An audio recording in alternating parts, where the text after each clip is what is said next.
听到了吗？这是金钱的声音，不是你银行户头里那串随时会被通膨吃掉的虚拟数字，也不是你手上的那张印着死人头的纸钞，这是真正的钱，是人类历史上使用了几千年的货币白银。今天这部影片可能会是你今年看过最震撼，甚至会颠覆你三观的一部影片。我要讲的不是什么几%的获利，不是什么技术线图，我要讲的是一场长达50年的犯罪现场，是一场华尔街银行家针对全球老百姓的合法抢劫，以及普通人这辈子唯一一次能够反过来抢劫华尔街的机会。你现在是不是还在盯着黄金，觉得黄金涨到了$4200一盎司，太贵了买不起？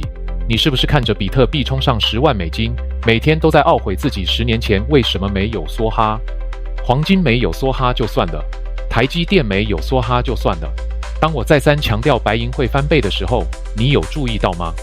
如果你也有在关注白银，你可能会看到一个让你困惑的现象，明明全球矿产量停滞，明明 AI 和太阳能的需求爆炸，为什么 COMEX 白银库存在2025年却像发疯一样直线飙升？华尔街的分析师会告诉你，你看库存大增，白银不缺，价格当然要跌。但我今天要告诉你，这根本是障眼法。这就像是一间快倒闭的银行，为了怕被挤兑，连夜卡车从别的分行运来一堆现金堆在大厅，假装自己很有钱。他们为什么要这么做？因为他们怕了，因为实体需求的火已经烧到了眉毛，他们必须不计代价地从伦敦、从 ETF、从各种角落把银砖搬到纽约，制造供给过剩的假象，来压制即将失控的银价。这不是库存的健康回升，这是死猫跳，这是华尔街为了掩盖供应链断裂所做的最后一次，也是最绝望的挣扎。大家好，我是麦门。今天这部影片，我们不看表象，我们要看穿大户的底牌。如果你不想被这个人造库存的假象骗下车，请一定要把影片看完。物理学的铁律，没有白银 ，AI 就是废铁。很多人会问我，凭什么你之前说白银会狂喷就真的喷出了？是你运气好吗？别急，我们抛开那些复杂的金融术语，我们回归到最基本的物理学和供需法则。你们知不知道，白银在工业上有一个称号，叫做魔鬼金属？为什么？因为它太重要了，但又太稀缺了。它是地球上导电性第一名、导热性第一名、反射率第一名的金属。这意味着什么？意味着在追求极致效能的高科技领域，白银是不可替代的。我们先讲讲现在最热门的 AI 人工智慧，大家都在抢台积电、抢辉达的 GPU， 但是你知道吗？越是高阶的晶片，对导电性的要求就越高。在伺服器的连接器，在 5G 基地台的滤波器，在散热模组里都需要用到银。随着 AI 算力的爆发，对硬体的效能要求是指数级上升的。以前用铜就可以解决的地方，现在为了那1%的效能提升，必须换成银，这就是刚需。但这都还没完，真正的吃银怪兽是太阳能产业，这才是让华尔街感到恐惧的源头。各位，请你们去查一个技术名词，叫做 TOPCon 电池。以前的太阳能板主流技术叫做 PERC， 它对银浆的用量已经很大了，但是为了追求更高的发电效率，现在全球的太阳能厂正在全面转型做 TOPCon 和 HJT 电池。这些新技术的发电效率更高，但是它们对白银的消耗量是旧技术的1.5倍到2倍。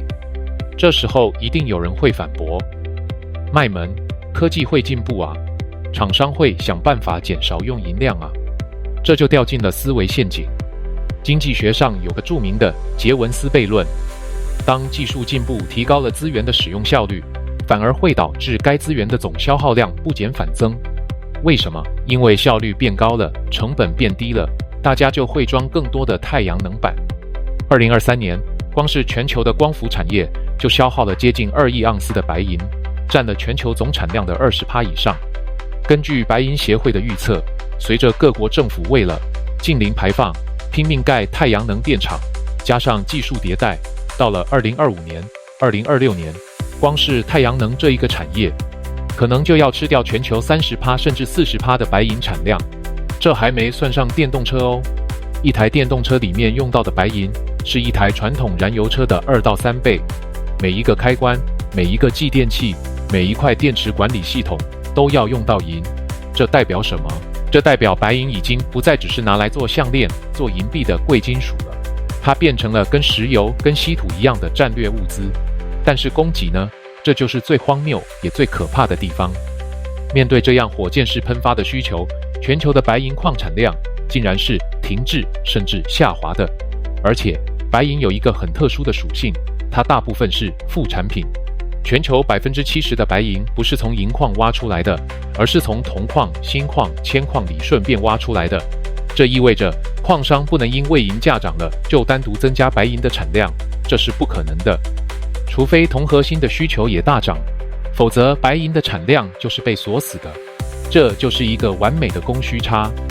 需求端 AI、绿能、电动车3个超级趋势同时叠加，拼命要银。供给端价格低迷，开采困难，产量锁死。这就像全台湾的人都饿了3天3夜，想吃便当，结果全台湾只剩下1家便当店有开，而且老板说今天的饭只够做10个便当。你觉得那个便当的价格会发生什么事？它不会涨10%，它会涨到你拿台积电股票来换，老板都不一定肯卖给你。消失的库存，华尔街正在裸泳。好，我们来直球对决。很多做白银的网友最近跑来问我，卖门，你说白银缺货，可是我看 COMEX 的库存图表在2025年明明是垂直暴涨的，这哪里缺货？各位，这就是懂得看门道跟只会看热闹的差别。请问大家一个最基本的逻辑问题，在矿山产量没有增加，工业需求每年成长20%的情况下，这些突然冒出来的几亿盎司白银是从天上掉下来的吗？当然不是。这些白银是从哪里来的？数据告诉我们，这些银是从伦敦金银市场协会和各大白银 ETF 的仓库里硬搬过来的。这在金融圈叫做左手换右手，资源调度急速下降。这就像什么？这就像铁达尼号快沉了，船长叫人把2等舱的水抽到头等舱，然后跟头等舱的客人说，你看水位没有上升啊，这是在自欺欺人。而且请你们仔细去看 COMEX 库存的结构，虽然总库存增加了，但很多都只是 eligible， 也就是那是别人寄放在仓库里的，并不一定能拿来交割。 Registered 虽然跟着反弹，但相对于庞大的期货做空合约，依然是杯水车薪。华尔街为什么要费这么大力气，花高额运费把银搬来搬去？只有一个原因，他们在为了最后的压价做准备。他们要制造一个库存很多的图表，让像你这样的散户看到后感到恐慌，觉得白银没戏了，然后把手上的筹码抛掉。一旦散户被洗出场，一旦这些调度来的库存再次被工业大户提领一空，下一次的崩盘就不再是价格崩盘，而是信任崩盘。到那时候，你就算看着库存图表是满的，你也买不到任何一块实体白银，因为那些都是别人的。平民的原子弹，最后的机会。兄弟姐妹们，为什么我讲到这里会这么激动？因为我知道没有背景的普通人要翻身有多难。在现在这个资产通膨的年代，有钱人越来越有钱，他们买房、买地、买艺术品，而穷人呢？穷人的薪水涨幅永远追不上房价，追不上便当钱。我们想投资，但比特币一颗要近10万美金，黄金1盎司要4000多美金，你买得起吗？你买个0.01颗比特币，就算它涨1倍，能改变你的生活吗？但是白银不一样，你少喝几杯星巴克，少吃几顿大餐，你就能买1盎司的实体白银。甚至你一个月存个几千块，不用太久，就能买一条10盎司的银条。这是一个门槛极低，但赔率极高的赌注。这是上帝留给穷人的最后一扇窗。我们来看看历史数据，几千年来，金银比平均大概是1:15到1:20。也就是说，在古代，15盎司的白银价值等于1盎司的黄金。地质学上，地壳里白银的含量大约也是黄金的17倍，这很合理，对吧？但是在2025年的今天，这个比例是多少？是1:80，甚至一度到了1:90。这意味着什么？意味着白银的价格相对于黄金被严重地低估了。如果白银仅仅是回归到历史平均值，也就是金银比回到1:40或1:50，那白银价格至少要翻1倍甚至2倍。但是如果发生了我们刚刚说的供应链断裂、库存枯竭的轧空危机，金银比很有可能会回到1980年代那样，甚至冲到1:15。那是多少倍？那是5倍、10倍的涨幅。你有看过哪一种资产风险这么低，但潜在爆发力这么强的吗？对于有钱人来说，买白银只是为了资产配置，为了保值。但对于想要跨越阶级、想要买房、想要财富自由的人来说，白银是手里唯一的原子弹，因为它的单价低，波动大。当它爆发的时候，那个财富转移的效应是惊人的。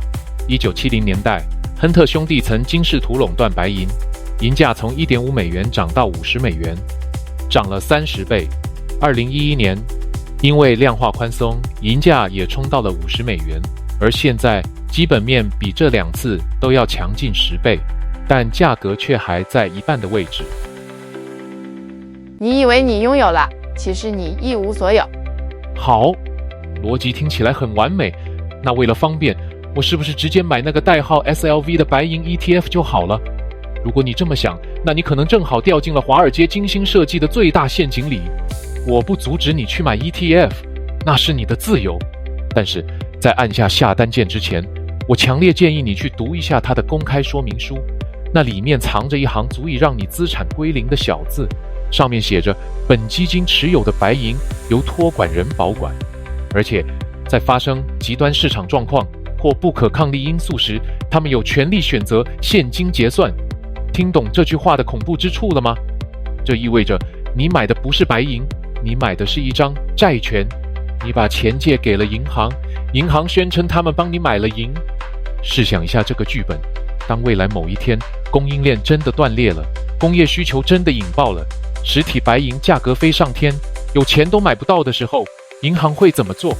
他们会两手一摊，跟你说抱歉，仓库没货了，根据合约我们无法给你实体，我们只能依照昨天的收盘价把现金退给你。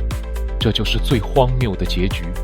你看着窗外，实体白银1盎司真的涨到了100美金、200美金，结果你手上的 ETF 被强制用30美金平仓结算，你赚到了纸面上的蝇头小利，却完美错过了整个人类历史上最大的财富转移。这简直是请鬼拿药单。你以为你在投资白银，其实你在帮华尔街提供资金，让他们去期货市场做空来坑你。所以在贵金属的老手圈子里流传住一句至理名言 If you don't hold it, you don't own it。 我也知道实体很麻烦，要找地方藏，要怕小偷，但是如果你真的不方便买实体，至少要学会挑选那种封闭式基金，或是真正拥有矿山的白银矿商股，而不是去买华尔街发行的纸白银 ETF。 至于具体名单，这水很深，我们后面会说。请你去思考一个本质的问题：当金融海啸来袭，当网络断线，当银行的伺服器关闭时，你手机 APP 里的那个数字还能变成面包吗？还能变成资产吗？而那一块沉甸甸的冰冷的金属，它不需要电力，不需要密码，不需要银行的信用背书，它就在那里。它是这个虚拟世界崩塌时少数真实存在的东西。是要相信银行的承诺，还是要相信物理学的定律？这个选择我不帮你做，留给你自己决定。最后通牒，音乐即将停止。讲了这么多，我知道荧幕前的很多人心里还是在打鼓，万一它不涨怎么办？万一我又被套牢怎么办？兄弟姐妹们，这就是穷人思维和富人思维最大的差别。穷人永远在看风险，富人永远在看赔率。穷人只敢在人声鼎沸，大家都在排队买台积电的时候冲进去，却不敢在无人问津、满地黄金的时候弯下腰。我不能给你任何法律上的投资建议，我也不能保证白银明天会涨还是会跌，甚至它可能再跌10年，谁知道呢？但是我可以告诉你，我看到的世界，这场游戏的参与者有印度的珠宝商，有中国的太阳能巨头，有俄罗斯的央行，还有那些躲在幕后的神秘家族。他们正在做同一件事，把手上的纸钞换成实实在在的资源。他们在音乐椅游戏中抢椅子，而这个椅子就是全球即将枯竭的库存。现在音乐还在响，大家还在绕圈圈，你看不到恐慌，你只看到歌舞升平。但是当音乐突然停止的那一刻，也许是明天，也许是下个月，当大家都要坐下的时候，你会发现椅子不见了。那些手上握着纸钞、握着股票、握着债券的人，会发现自己手里的东西换不到他们需要的资源，那时候才是真正的绝望。如果你想持续关注这场资源战争的最新战况，想看我每周分析那些被刻意隐藏的主力讯号，你可以立刻订阅我的频道，按赞这部影片。我不保证能带你发财，但我保证我会一直站在这里为你揭开那些他们不想让你知道的秘密。我是麦门，我们下支影片见。